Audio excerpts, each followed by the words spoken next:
Alright, well, VALIS System A, Part 3. Didn't really think there was going to be a Part 3, sort of, but gave it some thought. And a couple of things are interesting and noteworthy to mention, because we may be getting into them in a bit with other installments. And it has to do with the harmonic between, myself and the character Hawthorne Abbottson as respect to not only that VALIS System A in the novel VALIS System A is cast as having its primacy and overthrowing tyrannies, but that the character Hawthorne Abbottson, who is in touch with VALIS System A, is under surveillance by these Nazis and all of that, and exploring some of the kind of quirky harmonics there, because it occurred to me I hadn't really thought about it in a while, much, but a few to 5 years ago, something about that, I received a phone message, a recorded voice message on my phone, and essentially it was a short message that said, not verbatim, I don't remember it verbatim, but it was something like, you need to, divert your attention elsewhere. That was the message. And the funny thing was about it, it was, they used one of those kind of witness protection voice modulations where it makes the voice really deep and you don't know if it was either a man or a woman or what, race or nationality. It's just this deep modulated voice that's often used in that sort of scenario. And so it uses this recorded message on my phone telling me to divert my attention elsewhere using this deep voice modulation. And I thought it was kind of funny. Not funny, I mean, a little weird, someone would go to the trouble to do that, but I didn't think too much about it. And then just about a few days later, if but a few days, I discovered that voice message and records of it ever showing up at all had just vanished from my phone. And so I thought, well, the resources and wherewithal and so on required to get into somebody's phone and take something out that was there is a little more resourceful and capable than what one might do if all they're doing is voice modulated. It's let's just say getting in my phone and taking something out that was there seemed a little seemed as though I was a little more vulnerable than you know what I mean, that my phone and all that's in it are easily, potentially easily gathered intel and so on. Not that I bothered to really sort of quote-unquote protect myself about the situation or make any real moves to avoid using my phone to make notes and so on, or essentially disguise anything or make attempt to try to make anything transparent. If someone were that capable, and you do what you do, But when I got to thinking about that again, it occurred to me that like a dozen years or so ago, about a dozen years ago, on this particular morning, I was living at the time in Indianapolis, essentially just staying on a friend's couch, and the only income I was generating at the time was just to walk up to the plasma center twice a week and sell my plasma, for smokes and whatever I was eating, whatever. And on at least once a week when I would do that, I would kind of treat myself with the expense of a Starbucks caramel latte. I'd walk up to the Starbucks on past the park and through the park and get me a caramel latte. That was my routine, my algorithm, And on a particular morning, right after I had been working on a particular modular of the VALIS System A, had it working and bantering and doing all the stuff, getting messages and this and that. But I was also working on these illustrations and charts to provide proof visually that that you could take the binary from the I Ching in VALIS System A and lay it over the top of the binary in the standard genetic code. And the only tweaks that you have to do to it was to just take the binary from each of the 64 hexagrams and rotate them 90 degrees, and all the numbers laid over top of one another without fudging anything or missing anything or having to add anything. It was all there.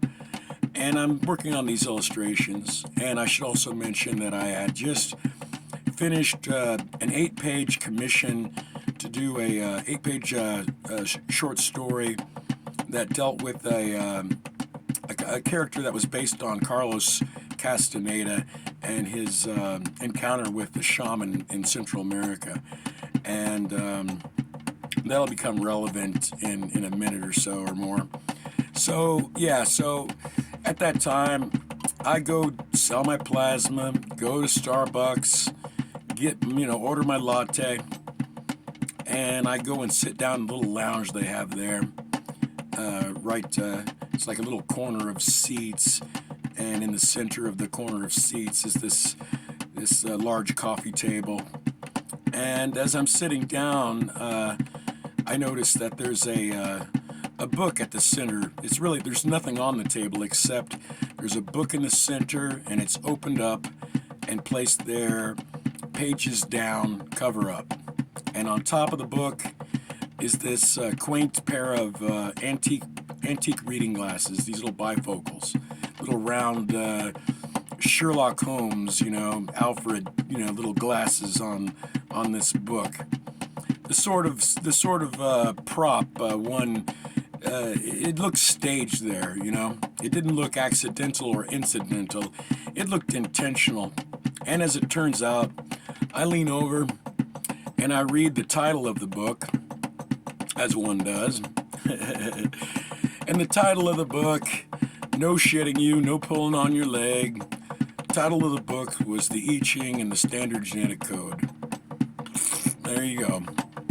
So I sit there and I'm waiting on my latte and my name to be called out, but I'm waiting for whoever this book belongs to.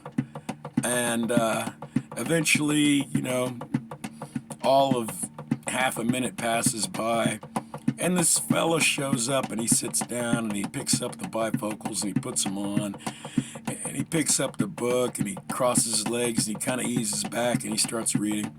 And this fellow, he's dressed from foot, moccasins, all the way up, vest, necklace, all this stuff, or a bolo, rather, and all in these Central American patterns and so on that I had just finished drawing. The same patterns, not similar, the same patterns on his vest and so on that I had just drawn on the poncho of the shaman in this Castaneda book. And he's got a book, Standard Genetic Code in I Ching, right?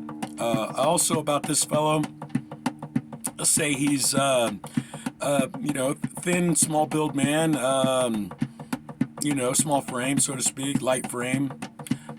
Looks like in good health. He's like late 50s, early 60s. But he has this sort of salt and peppered haircut that is very similar to the character Edna Mode in the Impossibles. This big, strange bowl cut thing on this guy. Bowl cut, haircut, these little reading bifocals, just nothing but Native Americans and moccasins all the way down to his feet, and I'm thinking, all right, this is a strange encounter. At the time, I think, well, I'm just going to sit here and wait on my name to be called, and if this fellow who seems to have staged himself there, we'll see what he does. And he just continues reading, And I figure, well, if he's not going to make a move, then, that's that. And so I got my coffee and I walked home. Well, next week, sell my plasma, treat myself to a caramel latte, and that fella, he's sitting there again. This time he's got a book that's, I don't recall the title, but the large image on the title of the book was the double helix of the DNA and code and all this stuff, numbers. And I thought, well, I'm probably going to bump into this fellow again. Another shoe's going to drop here. Another moccasin's going to drop. So I think to fold up into my wallet before I leave the house, I take with me an image, a copy, or not even a copy, the production sketches of the shaman that went into the comic book I was working on, just to show him the patterns were the same as the ones he had on him when I introduced to him the harmonics about the I Ching and the standard genetic code. And I do all this. The encounter is strange and awkward. The fellow gives off the mannerisms and just the general mannerisms of someone who's a bit socially awkward and not interested in getting too far into banter with somebody they don't know. So I share with him the image from the production art of the shaman, compared it with the patterns on its clothes. I described to him the work in a broad sense, what I was doing with the charts of the I Ching and the standard genetic code in the book that he had with him, and the uncanniness of the encounter and so on. And he listens politely and smiles mildly, and again seems not entirely comfortable with my presence there. So I get my caramel latte when my name is called, and I leave, and then leave it at that. Well, about a week later, maybe 2 weeks later, I can't recall. Again, I go to the plasma center, sell my gook, and I'm on my way through the park. And at the time, I had been drawing these little mandalas onto riverbed stones and leaving them on the trail in the park for people to find. And I had a mandala still in my pocket when I arrived at Starbucks, that it was my favorite of the rocks, and I wasn't quite sure just where to put it. And that fella's there again. This time he's sitting in a different spot. He's got a window seat, and I see him sitting there reading a book, and I'm at first impulse to go say hi to him, but I decide not to. I go ahead and leave. And I'm about, I don't know, less than 50 yards away from the place, and I think, you know what, I'm going to go back and give this fellow the stone. Well, so I walk back and I introduce myself to the fellow again, reintroduce myself to him, and I explain to him why I have this stone in my pocket, and I show it to him, and I tell him I'm giving it to him. And he's grateful to get it. His smile broadens. He's very pleased by how things evolved, I suppose, naturally. And he tells me that he's a teacher at the local college. And anywho, I give him the ring, or give him the rock, and I bid him adieu. He shakes my hand and tells me good journey, and that's the last I see this fella. Well, when he gave me his hand for a handshake, I couldn't help but notice this ginormous, as they are, Freemasonic ring on his hand as he, shakes my hand and says good journey. I'm thinking, okay, here's this guy who's staged at this Starbucks that I meet, and we get to gabbing, and and there's these stage similarities and so on. I mean, it seemed like a pretense to me. Again, it seemed not accidental nor incidental, but intentional. And I go home and I search the local college alumni on the internet, and I find the fellow, find his name.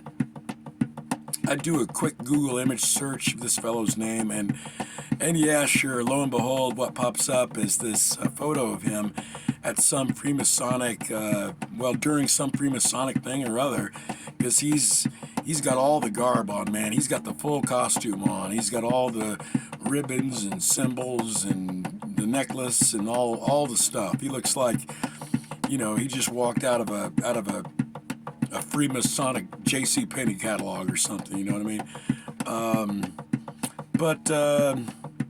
Yeah, this idea